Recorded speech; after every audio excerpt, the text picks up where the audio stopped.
네, 안녕하세요. 반갑습니다. SKCNC의 차지원입니다. 전 오늘 말씀드릴 건 음, AI로 실제 우리 기업에서 일하는 일들을 어떻게 바꿀 수 있을까에 대한 궁금증이 많으실 건데 그거에 대한 생각의 단초를 좀 열어드리고 이게 앞으로 나갈 방향을 저희가 어떻게 구현했는지 소개해드리면서 앞으로 어떻게 진행될지 이걸 좀 같이 논의해 보고자 합니다. 먼저 AI로 외부 세상 B2C 시장에서는 엄청나게 많은 일들이 일어나고 있습니다. 당연히 AI로 적용할 수 있는 구분 한계가 없다는 말도 나오고 있고 그런데 이게 기업에서 일하는 우리의 일을 어떻게 바꿀 수 있는가? 실제로 영상을 만든다든지 음악을 편집하든지 하는 그런 거 말고 일반 직원들이 일하는 세상을 어떻게 바꿀까? 그거에 대해서는 상대적으로는 좀 개발이 더딘 편이고요. 하지만 이 부분에 대한 중요성은 매우 높다고 생각하고 잠재력이 크다 생각하기 때문에 저희 SK그룹에서는 이미 이제 AI로 일하는 방식을 어떻게 바꿀지를 좀 진지하게 고민하고 있었습니다. 그래서 엔터프라이즈 AI ATTF라는 이걸 이제 전문적으로 다루는 TF도 만들어져 있고요. 거기서 제가 속한 SKCNC에서 직접 AI로 이용한 일하는 방식 혁신 도구들을 만들어 가면서 빠르게 그룹 내에 확산을 지금 진행하고 있습니다. 근데 이걸 왜 하냐는 질문 한번 해봐야 될 것 같아요. 그냥 편하게 구성원들 편하게 일하고 그냥 원래 하던 걸 조금 줄여주는 그런 용도로만 생각하느냐? 그건 아니고요. 저희가 이걸 진행하는 이유는 결국 인간의 두뇌를 좀 되게 지루하고 단순한 일에서 해방시켜 드려서 그 일하시는 분들이 창의성을 극대화할 수 있도록 그래서 혁신을 촉진할 수 있도록 해드리려는 겁니다. 그리고 또 하나 더는 AI가 인간보다 나은 점이 있기 때문에 이걸 이용해서 기존의 인간이 하지 못했던 일까지도 업무 영역을 확장해 보겠다. 두 가지를 가지고 일을 하고 있습니다. 그래서 단순히 시간 줄이고 이 정도는 아니고요. 이제 훨씬 높은 가치를 창출하고 지속적인 성장을 그룹이 하려는 그 목표를 가지고 움직이고 있습니다. 그것을 저희는 이제 비즈니스 AI 에이전트란 이름으로 이제 만들고 있었는데요. 이게 어제도 이 세션이 있었습니다. 밑에 부스도 있고요. 찾아가 보시면 좀 더 많은 정보를 얻으실 수 있을 텐데, 크게는 제너럴한 비즈니스 AI 에이전트. 예를 들면, 검색을 해준다거나, 익히 아시는, 보고서를 만들어 준다거나, 아니면 회의록을 자동으로 써준다거나 하는 그런 일반적인 업무에 대해서 AI가 일을 대신해 주는 요걸 만드는 게 하나 있고요. 또 한쪽은 PBAA라고 프로페셔널 비즈니스 AI 에이전트.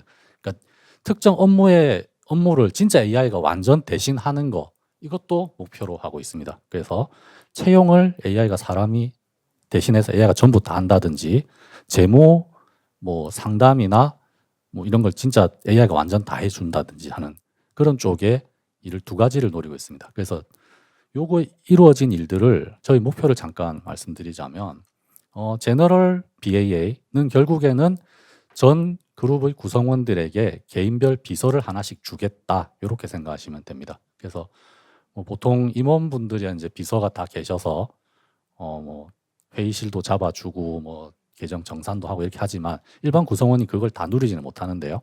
AI를 이용해서 모든 구성원들에게 일반적으로 비서가 제공하는 서비스 전부 제공해서 그들을 일정 등록이나 회의실 예약이나 회의록 작성 이런 업무에서 완전 해방시켜 드리겠다를 목표로 잡고 있고요. 또 반대로 프로페셔널 BAA는 실제 AI로 업무 전문가를 만들겠다는 겁니다. 이것의 목표는 단순히 이제 사람을 교체한다 이렇게 볼 수도 있지만 그것보다는 이제 사람이 못하는 일을 AI가 더 하게 되고 사람은 그걸 바탕으로 다른 일을 더 찾아가게 하는 그런 그룹 내 일하는 방식을 진짜 좀 진지하게 깊이 있게 바꿔보겠다는 쪽으로 저희가 목표를 잡고 있습니다. 그래서 결국에는 일반 구성원과 영역별 전문가 양쪽 다 혜택을 보게 될 텐데요. 제너럴 BAA 부분은 제가 오늘은 좀 깊이 얘기를 안 하려고 합니다. 어제 세션이 있기도 했고요. 일반적으로 다들 아시는 내용과 굉장히 유사합니다. 이게 업무를 할 때 AI가 보시는 것처럼 구성원과 AI가 협업하면서 이제 사이사이에 AI가 도와주는 거죠. 이걸 이용해서 업무 전체를 이제 효율화하고 일을 많이 덜어드린 쪽으로 가는데 오늘 말씀드릴 건 PBAA 쪽이고요. 그 진짜로 AI가 사람의 일을 완전 대신할 수 있느냐. 그리고 요거 저희가 이미 사례가 있습니다. 사례를 좀 소개해 드리면서 어떻게 했는지 기술적인 내용도 좀 소개해 드리려고 합니다. 그래서 PBAA, 프로페셔널 쪽으로 말씀드리면서 제가 AI 채용 말씀드리려고 하는데요. 이유는 저희 SK CNC에서 올해 신입사원 채용을 진짜 AI로 했습니다. 그래서 적용을 해버렸고요. 일부 좀 핵심 기능은 SK텔레콤과 브로드밴드에서 올해 적용을 했습니다. 그래서 이게 진짜 일어나고 있는 일이라서 좀 자세히 설명드리려고 합니다. 채용 업무를 왜 골랐냐면 이게 이제 일의 중요성 때문인데요. 기업체에서 채용 업무 뭐 좀 겪어보신 분들은 아실 텐데 대량으로 신입사원을 뽑는다 했을 때 많은 구성원들이 차출당하세요. 그래서 올해는 이런 관점으로 사람을 뽑아야 되는데 이 자소서를 이렇게 저렇게 평가하라 해서 막 돌아가거든요. 그 인원이 HR 부서에 국한되지 않고 전사의 그 인원들이 보통 동원이 되고요. 그 분량도 상당한데 그보다 더 중요한 거는 이제 기업의 제일 중요한 인재를 뽑는데 어떤 방향의 인재를 뽑아야 되는가 하는 그 방향성이 그 차출된 인원의 잠깐 동안의 오리엔테이션과 그분의 이제 주관적 판단에 의해서 보통 갈리게 됩니다. 어쩔 수 없는 영역이긴 한데 지금까지는 이걸 이제 이렇게 하고 싶지 않은 거죠. 그래서 만약에 우리 기업의 방향성이 A라면 거기에 꼭 맞는 인재를 HR 부서에서 뭐 알파, 베타, 감마 같은 기준으로 뽑겠다 하면 그걸 아무리 대량의 많은 인원이 오더라도 균질한 방식으로 뽑을 수 있는 그 AI가 필요하게 된 거고요. 그래서 저희가 이번에 그걸 이제 만들어서 제공하게 됐습니다. 또 부가적으로 그 인재상에 맞는 인재를 AI가 평소에도 항상 추적하면서 외부에서 필요한 인재의 그 이동 같은 걸 관찰하면서 적시에 공급하게 되는 그런 효과도 있긴 합니다. 근데 AI 에이전트라고 부르는데요. 이게 기존의 업무 시스템을 자동화하는 거하고 약간 양상이 다릅니다. 보통 업무 시스템, 뭐 HR 시스템 다 있고요. 뭐 법무, 세무 다 마찬가지인데 그들을 자동화한다 했을 때 일어나는 일은 기존에 있던 업무의 화면 사이사이에 AI가 막 도와주는 형식입니다. 이 기능은 뭐 자동으로 작성해주고 저기 칸에 뭘 써주고 이런 식인데 저희는 그렇게 하지 않았고요. 그 기존 레거시 시스템과의 인터페이스를 전부 AI가 담당하게 만들고 사람은 챗만으로 AI와 컴하는 쪽으로 방향을 잡았습니다. 이렇게 하는 이유는 일단 AI가 주도적으로 일해야 되기 때문도 하나 있고 이 AI의 확장성을 고려해서 그 레거시 시스템이 천차만별인 여러 회사에 적용됐을 때 어떤 모습이 가장 적합할까 한 거에 고민의 결과이고요. 그래서 AI는 사람과는 챗으로 대화를 하게 되고요. 뒤에 업무 시스템은 자신이 직접 관리하게 됩니다. 그래서 AI가 갖춰야 될 게 오른쪽에 있는 워크플로우라는 건데요. 어떤 지시를 받았을 때 내가 AI 에이전트라면 이 일은 어떤 순서로 해야 하는구나를 갖고 있습니다. 그게 AI 에이전트의 핵심이고요. 저희가 이번 채용 분야에서는 그 실제로 구현해서 적용된 사례가 되겠습니다. 아까 말씀드렸듯이 균질하게 뽑는다 말씀드렸는데 이게 이제 실제 채용에 적용했기 때문에 데이터가 나와 있는 상황이고요.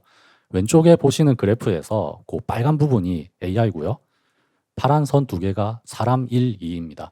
그러니까 사람이 문제가 뭐냐면 이 채용하면 보통 수십 명씩 하루에 보시게 되는데요. 자소서를 뭐 검증할 때는 하루 1000장씩 하기도 합니다. 그러면 이게 점수를 균일한 기준으로 잘 주기 어려워요. 얘는 뽑아, 쟤는 안 뽑아 두 개로 보통 왔다 갔다 하게 되거든요. 그래서 그 사람에 대한 평가를 객관적으로 하기는 힘들고요. 실제 그 양상이 여기도 드러난 겁니다. 두 분이 보면 굉장히 내로합니다.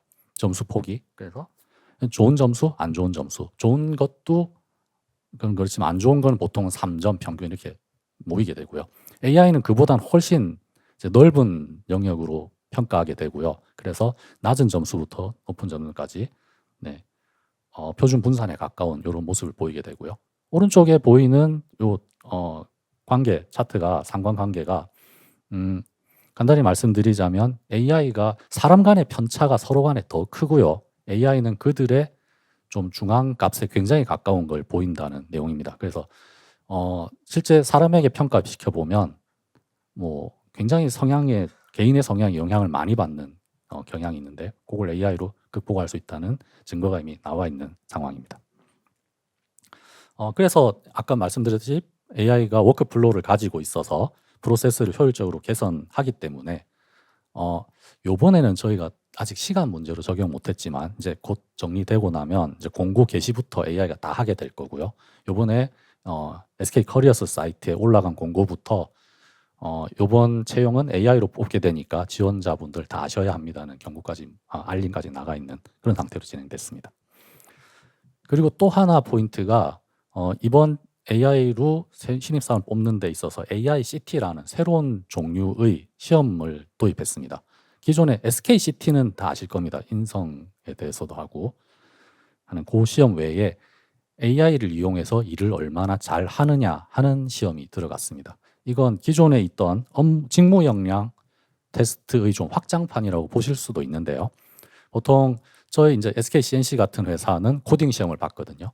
또 뭐 회사별로 이거 다를 겁니다. 어떤 직무 역량을 요구하는지에 대한 시험이 각기 다 있으셨는데 그것들을 사람 힘으로만 하지 않고 AI로 푸는 능력을 시험을 봤습니다. 이번에 했던 이유는 이제 요즘 이제 신입 사원 들어오는 MZ 세대들 보면 자신의 학교 생활에서부터 AI 다 쓰고 있습니다. 기업은 오히려 내부에서 많이 안 쓰는 편이고요. 요즘 애들을 보면 전부 AI를 이용해서 숙제를 하고 학교에서도 그걸 이용해서 리포트를 쓰고 보고서 쓸 때도 다 쓰고요. 안 쓰면 이상한 사람인데 회사 들어와서 일을 할 때도 요구할 거거든요. 그러면 그걸 얼마나 잘 쓰는가 요것도 경쟁력 중 하나가 됩니다. 그래서 저희가 그걸 실험하고자 했던 거고요. 그래서 시험 내용 자체는 보시는 것처럼 저희 이번엔 3문제 나갔는데 코딩을 할 때 AI를 얼마나 잘 쓰느냐도 있지만 일반적으로 뭐 보고서를 써라 혹은 계획서를 만들어 와라 데이터는 여기에 있다 이런 포맷으로 해봐 하는 문제를 AI로 시험치게 만들었습니다. 이게 지원자들 간의 평이 엄청 좋았습니다. 세상에 이런 참신한 문제 처음 봤다. 이거 덕분에 SK 오고 싶어졌어 하는 평이 굉장히 많았거든요.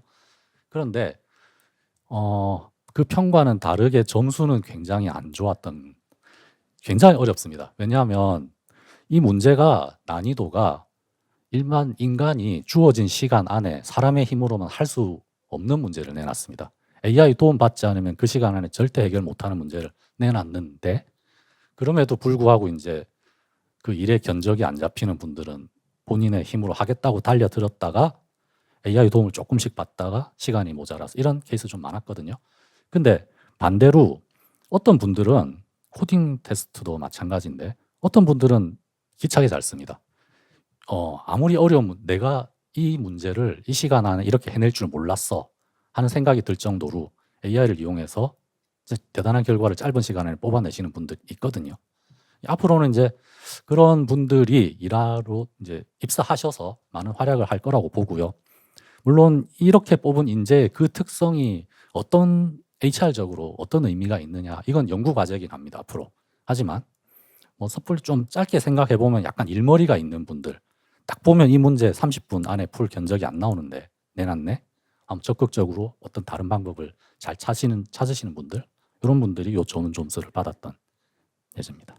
그래서 이런 새로운 종류의 시험도 도입됐고요. 그 외에 이제 경력 채용할 때 다른 후보자분들께 뭐 일정이 되시는지 뭐 이런 거 영입 제한을 하는 것도 AI가 대신하게 될 거고요. 그래서 이제 채용 과정이 진행되는 도중에 보통 인사 담당자에게 물어보는 그 일들도 다 AI가 답하게 되는 시대가 올 겁니다. 그래서 말씀드린 것처럼 올해 하반기 CNC 채용은 이걸 이용해서 진행됐고요. 이거 외에도 뭐 채용만 있는 게 아니죠. 저희가 법무나 세무, PR 이런 여러 PBAA 프로페셔널 비즈니스 AI 에이전트를 만들고 있고요. 곧 이제 SK그룹에 확산되기 시작할 겁니다. 그래서 AI가 실제로 이제 우리의 업무를 바꾸는 세상이 굉장히 가까이 왔다. 이걸 알려드리고 싶고요. 이제 남아 있는 거 이거 그럼 지금 어떻게 만들었냐? 그거 잠깐 얘기 드리려고 합니다. 그래서 보통은 저희가 이제 AI 에이전트라고 얘기합니다. 에이전트는 뭐 3가지로 볼 수 있을 것 같습니다. 이 복잡한 업무에 대해서 사람 지시 안 받고 일한다. 보통 우리가 AI 외부에서도 쓴다고 생각하면 그게 다 내가 일일이 프롬프트 넣어서 시켜서 하는 거거든요. 아직은. 그러나 에이전트는 그러지 않고 일 주면 자기가 생각해야 됩니다. 그걸 하도록 만들어야 되고요. 두 번째로 할 때 내가 이리저리 클릭하면서 온갖 지시를 수식을 넣어주는 게 아니라 그냥 말로만 하면 돼야 된다. 사람하고 똑같습니다. 그리고 마지막으로 한번 시키면 이거 됐어요, 에러 났네요, 끝, 이런 게 아니고 자기가 결과를 보고 다시 생각하면서 계속해서 자기 자신을 이제 업그레이드 시켜 나가는 그런 식으로 일해야 됩니다. 이게 뭐 요즘 AGI 말도 나오고 있는데 거기에 단계하고 꼭 비교할 수는 없겠지만 오픈 AI에서 말하는 AGI의 3단계쯤에 보통 에이전트가 들어있거든요. 저 수준인가 지금 만드는 것들이 그건 아닌데 제 생각은 아닌데 한번 보시면서 한번 판단해 보시면 좋을 것 같습니다. 제가 이야기 한번 풀어가 보겠습니다. 에이전트가 해야 될 일이 결국 이겁니다. 왼쪽 보시는 것처럼 사람에게 지시를 받은 다음에 자기가 데이터 찾고 내가 쓸 수 있는 도구가 뭔지 확인하고 그걸 이용해서 일을 설계해서 스스로 막 돌아가야 됩니다. 돌아가고 그래서 실제로 액션까지 한 다음에 자기가 자신을 평가하고 이게 계속 돌아가는 게 에이전트거든요. 이걸 현재의 AI 기술로 어떻게 구현하느냐, 이제 그게 저희한테 주어진 문제였고요. 아까 보셨던 채용 사례가 그걸 해결한 사례 중 하나입니다. 그래서 보통은 뭐 이런 일을 할 때 다양한 여러 가지 에이전트가 있어서 서로 나눠서 하면 되는 것 아니냐, 이런 말이 뭐 이거 제가 그린 건 아니고 이제 밖에서 가져온 그림인데 그런 말 많이 있는데요. 그것도 당연히 적용돼야 되고요. 근데 이것만으로는 좀 부족하더라. 그래서 저희 생각하기에는 하나의 에이전트, 아까 보셨던 멀티 에이전트 쓴다 했는데 그거 하나에도 들어가야 고려해야 될 사항이 굉장히 많았고요. 그래서 저희는 이제 전체 아키텍처를 이렇게 잡아놨습니다. 여기서 맨 위쪽이 그 각 업무 쪽이라고 생각하면 되고요. 채용이면 채용, 그 외 다른 것들. 맨 밑에 있는 것이 그 보통 우리 AI, LLM 기술 적용하면 말 나오는 레그 기술, 그 뭐 리트리블 어그멘티드 하는 그 검색해서 가져오는 그쪽을 의미하고요. 맨 왼쪽 중앙 부분이 저희가 말하는 에이전트 기술, 워크플로우 쪽이고 오른쪽이 기존의 레거시 시스템들 이렇게 돼 있는데요. 맨 위쪽에 어플리케이션 단에서 해야 될 거는 내가 어떤 에이전트가 있고 내가 할 일은 무엇이며 내 동료 에이전트는 뭐가 있는가를 쭉 정의되는 플랫폼입니다. 요게 현재 뭐 채용 하나만 보면 큰 의미 없을 수는 있는데 앞에서 말씀드린 것처럼 저희가 PBAA, GBA 여러 에이전트가 나온다는 상황일 때는 이 부분이 앞으로 더 커질 내용이고요. 요거는 좀 장래의 발전에 좀 맡겨 있다고 볼 테고 제일 큰 부분이 요 워크플로우 쪽 다루는 AI입니다. 요게 하는 일이 아까 말씀드렸던 업무의 처리 프로세스를 내가 가지고 있는 그 부분입니다. 하나의 채용 에이전트, AI 에이전트라고 할 때도 내가 신입사원의 자소서를 평가할 때는 HR에서 준 어떤 기준을 갖고 뭘 평가해, 이것들이 프로세스가 쭉 시스템적으로 들어 있습니다. 이거의 구현을 위해서 저희가 뭐 그래프 DB 등의 체계적인 하이라키를 가진 일처리 순서도 데이터로 갖고 있고요. 또 그 HR 담당자들이 전달해 준 그 노하우들 이런 식으로 해야 돼 등이 결국 LLM에 전달되기 좋은 프롬프트 형태로 미리 다 구성되어 있는 그 형태가 됩니다.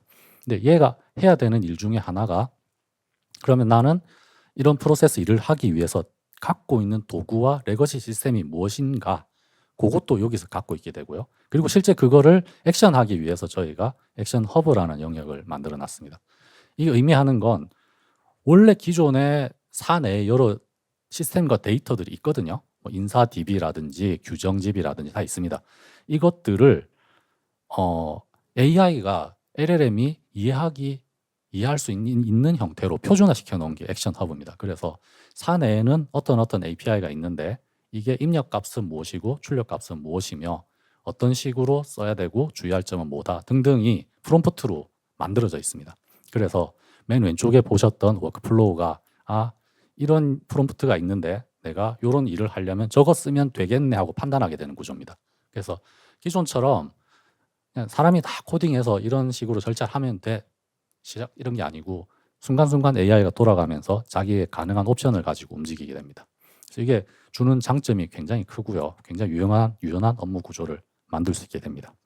그래서 기존에 이제 레그 시스템, 벡터 DB 이런 것들은 당연히 기본으로 가지게 있고요. 이건 아까 워크플로우와 액션 허브가 둘 다 공통으로 쓰면서 활용하게 됩니다. 그 액션 허브 굳이 이제 이렇게 필요한 이유는 보시면 기존의 레거시가 너무나 다양하기 때문입니다. 뭐 외부에서 검색해야 될 경우도 있고요. 내부에 뭐 구매 같으면 시스템이 있을 수도 있고, 딴 데서 가져오는 API도 있고, 심지어는 뭐 개인의 PC에 있는 엑셀 파일 막 이런 데까지 떨어지게 됩니다. 이것들을 AI가 쓸 수 있도록 만들어주는 일을 액션 허브가 담당하고 있고요. 요게 이제 기존의 레거시와의 연동이 많아지는 시스템일수록 요게 쪽에 버든이 굉장히 많아질 거라고 생각합니다. 그리고 이제 워크플로우 부분도 제가 에이전트라고 말씀드렸는데 흐름이 사실 굉장히 어렵습니다. 해보면 여기는 이제 얘를 세무 상담하는 AI일 때 예를 들어놨는데 현재 만들고 있거든요. 그래서 질문을 받으면 걔가 일반적인 채팅인지 혹은 다른 AI에게 전달해야 될 내용인지 때문에 그거가 밑에 일반 채팅으로 떨어뜨리고 아 내가 할 일 맞구나 했을 때는 이제 계획을 짜기 시작해야 됩니다. 그래서 걔가 판례를 검색하는 건지 법전을 뒤지는 건지 아니면 기존에 있었던 다른 법률적인 그 해석을 해야 되는 건지 또 나눠서 각자별로 자기가 일을 하고요. 밑에 보시는 게 이제 각자별로 일을 하는 과정 중에 하나인데 그게 자기가 LLM이 이제 주어진 일을 하고 결과를 보고 규칙에 맞는지 재평가하고 해서 최종적으로 답을 내놓는 형태가 돼 있고요. 그것들을 또 위에서 보시는 것처럼 여러 개가 묶어서 마지막에 체크해서 답 만드는 식으로 돼 있습니다. 그래서 이게 굉장히 프로세스가 길고요. 그 챗GPT 같은 거 써보시면 질문하면 답 나오면 한참 걸리잖아요. 이것들이 각자 그 일을 다 해야 되거든요. 그래서 아키텍처적으로도 굉장히 좀 챌린지한 일입니다. 그래서 다 분산 처리하고 그리고 일을 하다가 이제 내가 만약에 고급 뭔가 복잡한 일을 해야 되는 거면 사실 비싼 LLM 쓰게 되는 빠른 걸 그 자원도 그래서 싼 거 비싼 거 배분해서 효율적으로 돌아가게 만들어져 있고요.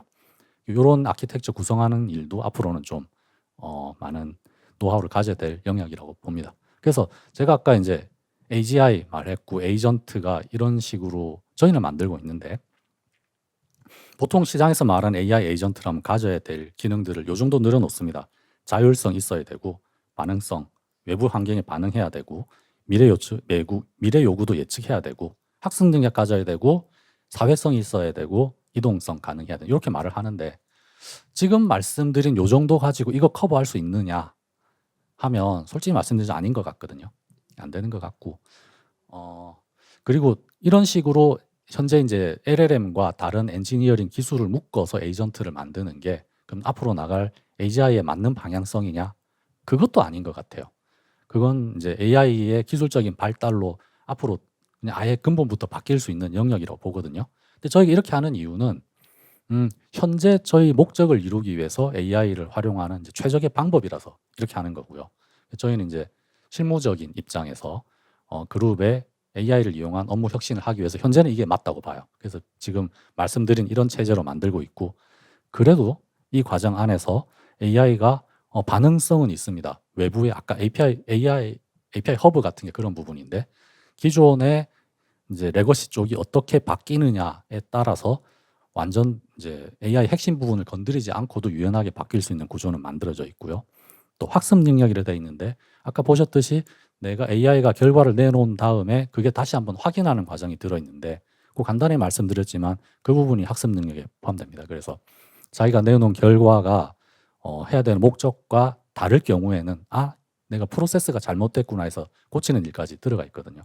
그래서 약간은 이제 학습과 반응성 있고 이제 다른 에이전트와 협업하는 과정에서 사회성도 있는 부분인데 이제 객관적으로 제가 좀 뭐 솔직히 말씀드리면 갈 길은 굉장히 먼 것 같고요. 하지만 이제 요거 멈추지 않고 계속 개발될 거고 이미 성과는 나고 있다.